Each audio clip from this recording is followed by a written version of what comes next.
रुद्र सांग तोर कौन संपर्क से सत्य कहीं आम घर को बारंबार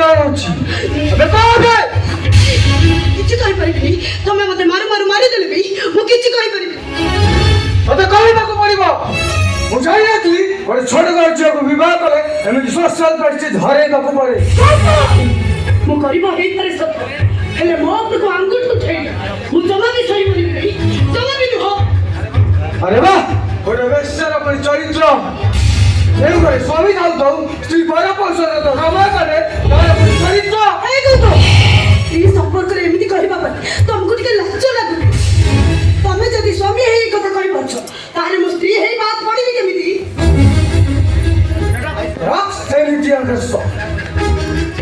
ତମେ ମତେ ମାରୁ ମାରୁ ମାରିଦେଲେ ବି ମୁଁ କହିବି ତମେ ଯୋଉ ମିଛ ଗୁଜବକୁ ବିଶ୍ୱାସ କରୁଛ ସେସବୁ ମୂଲ୍ୟହୀନ ସବୁ ସବୁ ତମ ପାଖରେ ଛୋଟ କରିବା ପାଇଁ ଏସବୁ ଚକ୍ରାନ୍ତ ନୁହଁ ମୋର ହିସାବରେ କେବେ ମୁଁ ଅବିଶ୍ୱାସ କରିପାରିବିନି ଶୁଣ ତୋରି ପାଇଁ ମୋ ଫ୍ୟାମିଲିଟା ସ୍ପଏଲ ହେବାକୁ ଯାଉଛି ଲକ୍ଷ୍ମଣ ବଳି ଭାଇ ଆଉ ଲକ୍ଷ୍ମଣ ବଳି ଭାଇ ଏ ଘର ଛାଡ଼ିଲା ତୁ ଭାବୁଛୁ ଏମିତି କହି ମୋ ମନଟାକୁ ପରିବର୍ତ୍ତନ କରିଦେବୁ ମୁଁ ଯେଉଁ ଦିନ ଠାରୁ ଗୋଟିଏ ବେଶ୍ୟାକୁ ମ୍ୟାନେଜ କରିଛି ସେଦିନ ଠାରୁ ଖେଳୁଛି ଘରେ ବେଶ୍ୟା ବୋଲି ସମ୍ବୋଧନ କର ମୁଁ ତମ ପ୍ରତି ସ୍ୱର ଉତ୍ତୋଳନ କରେ ଏ ଗୌତମ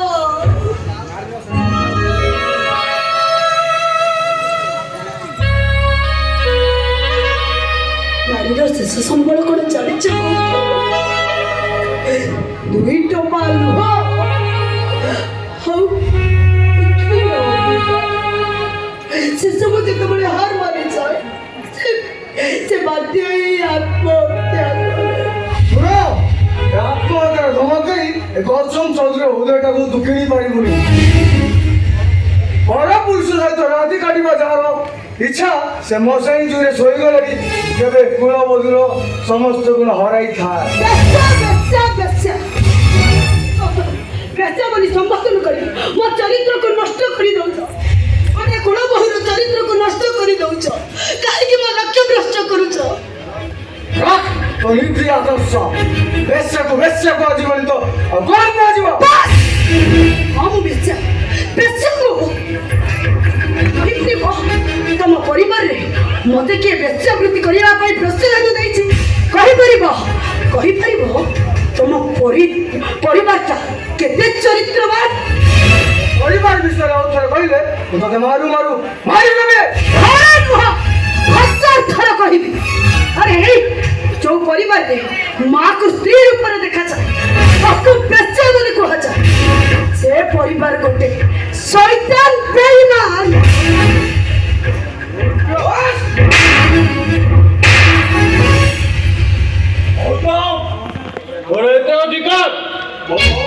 हाथ उठा तोर साहस कर दिया ना अधिकार मो को मारछु गौतम आओ तोर मो बहु को बेश्या बोली कहले मो भूली तू घर बड़ा पुओ बोली परिवार प्रत्येक सदस्य मो आदेश को मारी चलिबा को बाध्य अभिया मो आदेश को अवमानना करबो ताको संपत्ति रु वंचित करबी फाइनल डिसीजन ना ये सीता स्त्री को शासन करे ये तम आदेश रो अपमानना हबनी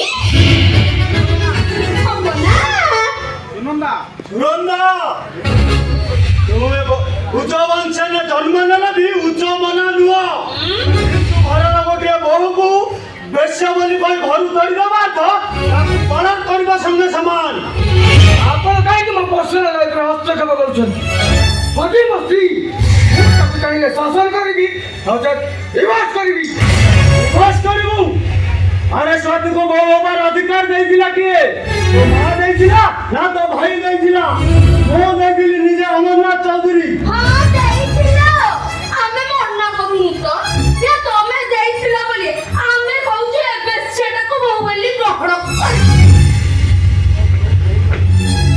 मो बहु जदि बहु नुआ बच्चा ताहले तुमे मां नुआ साबत मां ଆଉ ବାବା ଥାଉ ମୁଁ ତ ଗୋଟେ ପର ଝିଅ ପାଇକି କାହିଁକି ଆପଣ ଆପଣଙ୍କ ସଂସାର ବାହିଲେ କାହିଁକି କାହିଁକି ନିଜ ଲୋକଙ୍କ ପାଖରେ ଦୋଷୀ ହେଇଯିବେ? ଯୋଉଠି ସ୍ୱାମୀ ସ୍ତ୍ରୀ କି ଚାହୁଁନି, ଶାଶୁ ବୋହୂକୁ ବେଶ୍ୟା ବୋଲି କହୁଛି, କାହିଁକି ଆପଣ ତାଙ୍କ ପାଖରେ ଦୋଷୀ? କାହିଁକି ନିଜ ସମ୍ମାନ ହରେଇବେ ବାପା? তোমার বউ অন্যায় বিরোধে অমরনাথ চৌধুরী সুর উত্তোলন করিব। এই মহাপুଅ ଦୁଇ ଜଣଙ୍କର ପରିକଳ୍ପିତ ବଦନାମକୁ ଭୁଲ ବୋଲି ପ୍ରମାଣ କରିବ। ଗୌତମ, ବୋଉର ରୁଦ୍ର ସାଙ୍ଗେ ସମ୍ପର୍କର କିଛି ପ୍ରମାଣ ଅଛି? ପ୍ରମାଣ ନାହିଁ, ଆପଣ ମିଛରେ କଥା ବାହାରିଛି। ରୋଷନନ୍ଦା, ମୋ ପ୍ରଶ୍ନ ତୁମକୁ ନୁହଁ, ଗୌତମକୁ ଜବାବ ଦେ। ହଁ ଅଛି। ତୁ ସ୍ୱାତି ଆଉ ରୁଦ୍ର ଜଏଣ୍ଟ ଫଟୋଗ୍ରାଫ। ଭାଇ କେଉଁଠି ମତେ ଦେଖ। ସେ ସବୁ ମନୋଜ ପାଖରେ। ଅରେଞ୍ଜ ପାଖରେ ବାହାରେ ବୁଝିବା ପୁଅ ବା। ଆଉ ମୁଁ ଯଦି କୁହେ ତୁ ପ୍ରତିଦିନ ଫ୍ୟାକ୍ଟ୍ରି ଯିବା ନହେଲେ ତୁ ବେଶ୍ୟାଳକୁ ଯାଉ, ସେ ସାମାନ ମୋ ପାଖରେ ଅଛି।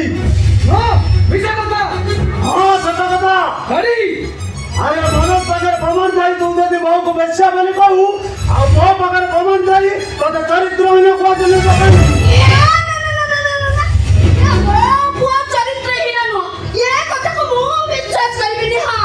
ତମେ କେମିତି ବିଶ୍ୱାସ କରିବ? ବର୍ତ୍ତମାନ ତମ ବେଳ ପଡିଛି ନା, ତମେ କାହିଁକି ବିଶ୍ୱାସ କରିବ?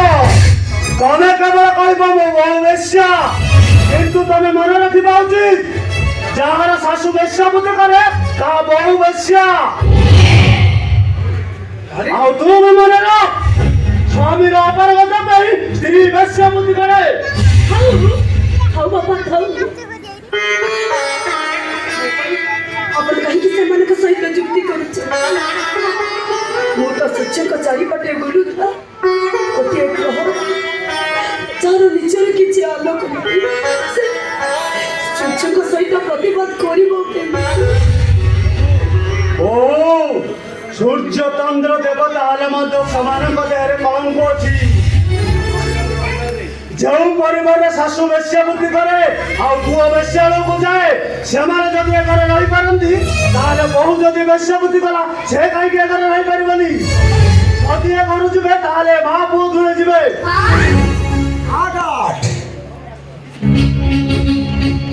এই দেখন্তু আবেশ্যবৃত্তির প্রমাণ ফটো।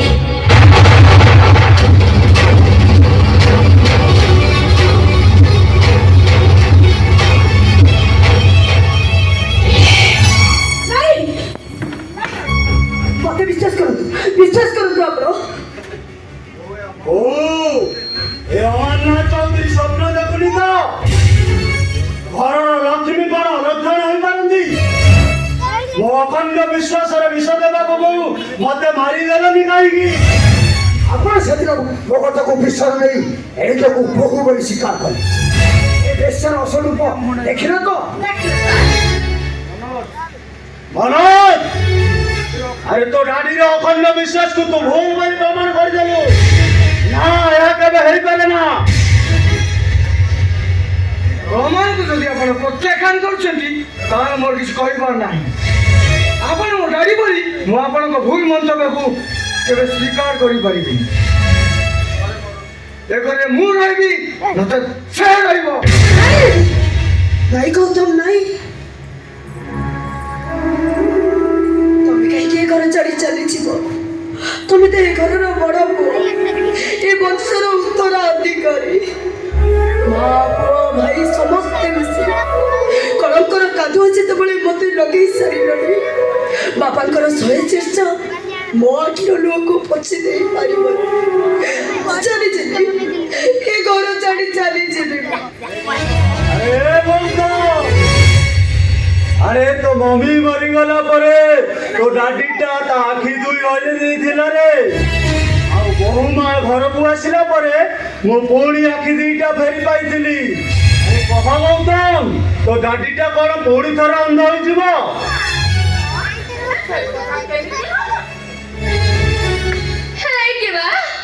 ଗୌତମ କାହିଁକି ଏ ପ୍ରଶ୍ନର ଉତ୍ତର ଦବ?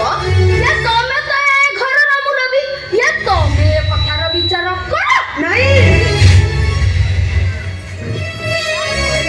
ବୁଝିବା ଦରକାର ନାହିଁ। ମୁଁ ହଉଛି ସବୁ ଅଲକ୍ଷର। ଦରକାର। ବାପା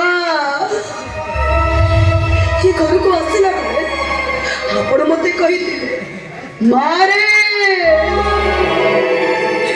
ତୁ ମୋ ବୋହୂ ନୁହଁ, ତୁ ହଉଛୁ ମୋ ଝିଅ।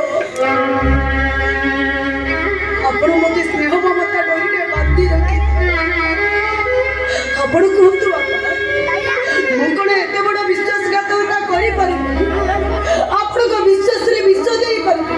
ନାଇଁ ବାପା, ଏ ଫଟୋ ବିଷୟରେ ମୁଁ କିଛି ଜାଣିନି, କିଛି ଜାଣିନି। ମୁଁ ନାଇଁ, କାହାର ବିଚାର କରିବା ଦରକାର ନାହିଁ।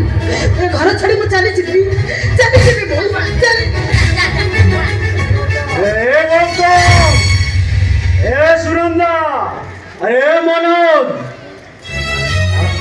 ଆରେ ମୁଁ ତୁମମାନଙ୍କୁ ସବୁଦିନ ଆଦେଶ ଦେଉଥାଏ। ଆଜି ମୁଁ ତୁମମାନଙ୍କର ପାଖରେ ହାତ ଯୋଡୁଛି ରେ।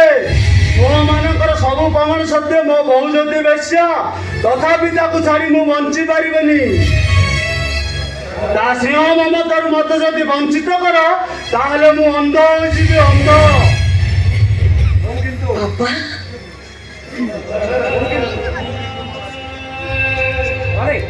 ମୁଁ କିନ୍ତୁ ମୋ ଲାଇଫକୁ ସ୍ପଏଲ କରିପାରିବି। କାହିଁକି ଯେ ଆପଣ ଗୋଟେ ବେଶ୍ୟା ପାଇଁ ଏତେ ଦେଖ, ମୁଁ ସେ କଥା ଭାବୁଛି। ये ଯୋଉ ଘର ମୁରବି ଗୋଟେ ବେଶ୍ୟାକୁ ଛାଡିବାକୁ ନାରାଜ, ଆମେ ଏଠି ପଡି ରହିବା କାହିଁକି? ଚାଲ ପଳେଇ। ଆରେ ସମସ୍ତେ ଶୁଣ, ତୁମମାନଙ୍କର ମନ୍ତବ୍ୟ ଯୁକ୍ତିଯୁକ୍ତ ହେଲେ ବି ଏ ଗୌତମ ଚୌଧୁରୀ ପ୍ରଥମ ଥର ଭୁଲ କରିବାକୁ ଯାଉଛି, ଆଉ ଅନ୍ୟାୟ କରିବାକୁ ଯାଉଛି। କେବଳ ତା ପାଇଁ ନୁହଁ, ତା ପରିବାର ପାଇଁ, ତା ଖାନଦାନ ପାଇଁ। ହଁ ବୋଉ, ଏମାନଙ୍କ ଗୌତମର ଭୁଲ ମନ୍ତବ୍ୟରେ ତୁ ଘର ଛାଡ଼ି ଚାଲିଯିବୁ ନା ତୋ ଡାଡିର କଥାରେ ଘର ଅମଙ୍ଗଳ ପାଇଁ ଏ ଘରେ ପଡ଼ି ରହିବୁ? ତୋ ଡାଡିର ଅଖଣ୍ଡ ବିଶ୍ୱାସକୁ ବୋଉ, ଏ ବୁଢା ପୁଅଟା ପ୍ରତି କଣ ଟିକେ ହେଲେ ଦୟା ଆସୁନି?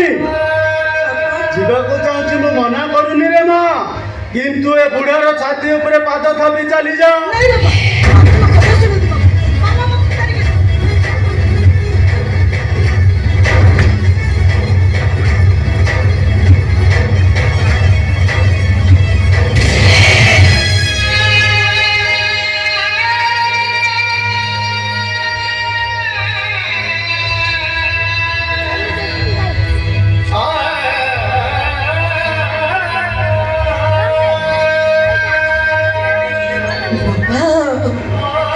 ନିଜ ପ୍ରମାଣ ପାଖରେ ମୁଁ ଆଜି ହାରି ଯାଇଛି। ଆପଣଙ୍କର ସ୍ନେହ ମମତାର ଡୋରି ଛିଡ଼ି ମୁଁ ଯାଇପାରିଲିନି। ଆପଣଙ୍କର ସ୍ନେହ ମମତା ମୋ ପଥ ଗାଳିଲା। ତାହେଲେ ମୁଁ ଏ ଘର ଛାଡ଼ି ଚାଲିଯିବି। ଚାଲ ଯାଅ, ଶେଷ ପରିଣତି। ଯାଅ ଦେଖି ଯାଅ। ମୁଁ ଗୋଟେ ବେଶ୍ୟା। ତୁ କଣ ତୋ ସ୍ୱାମୀ କଥାରେ ଏକମତ ନୁହଁ? ମୁଁ ତତେ ଡାଇଭର୍ସ କରିବି। ମୋ ଶ୍ୱଶୁର ବଦଳରେ ବାପା ପାଇ ବାପା ଭାଇରୁ ଆରେ ଗୌତମ ହାଟଟା ପଡିବ କାଇଁ? ଏ ତମକୁ ଯେମିତି ମାଇକ ମିଳିବନି, ଏଇଟା ମୁହଁକୁ ଚାଇଲେ ପାପ ହବ। ଏଇଟା ହଉଛି ଗୋଟେ ବେଶ୍ୟା। ତାହେଲେ ଆମେ କେସ କରି ଆମ ସେୟାରଟା ନେଇଯିବା। ये कोठारे नाही, ये दक्षिण दिगरे घर करथिबो, घर रखिथिबो काली गाई। दक्षिण दिगरे घर रखिथिबो, घर रखिथिबो काली गाई। ए एमिति झिया को बाहाबली जाहार नथिबो धर्म आई। एटी आसा सम्मो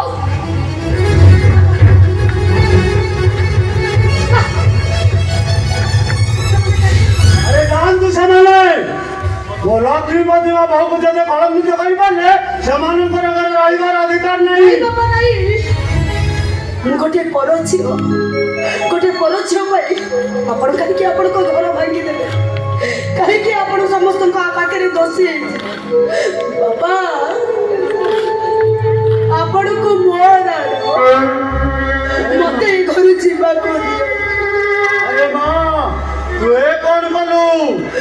ଏତେ ବଡ ନିୟମଟା ପକେଇଦେଲୁ। ଚାଲି ଯା ଏଠୁ। ବାପା ମୁଁ ଗୋଟେ ଅନ୍ଧୁଳି ନଈ କଣ୍ଟା ବାଡ଼ ନ ମାରି ଆଗକୁ ମାଡ଼ି ଯାଉ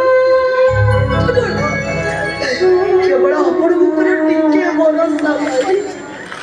ସେ ଭରସା ଟିକକ ଯେତେବେଳେ ମୋ ପାଇଁ ଅଭିଶାପ ତାହେଲେ ମୁଁ ଏ ଘରେ କାହିଁକି ପଡ଼ି ରହିବି ବାପା କୁହନ୍ତୁ ନା।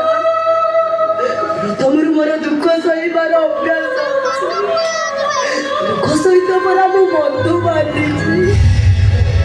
ଏଇ ଦେଖୁନ ବାପା ଏ ଅମାନିଆ ଆଖିକି ଯେତେ ବୁଝେଇଲେ ବି ସେ ମୋ କଥା ବୁଝୁନି। ଅବୁଝାର ଆଖିର ଲୁହ ଗୁଡ଼ାକ ଆପେ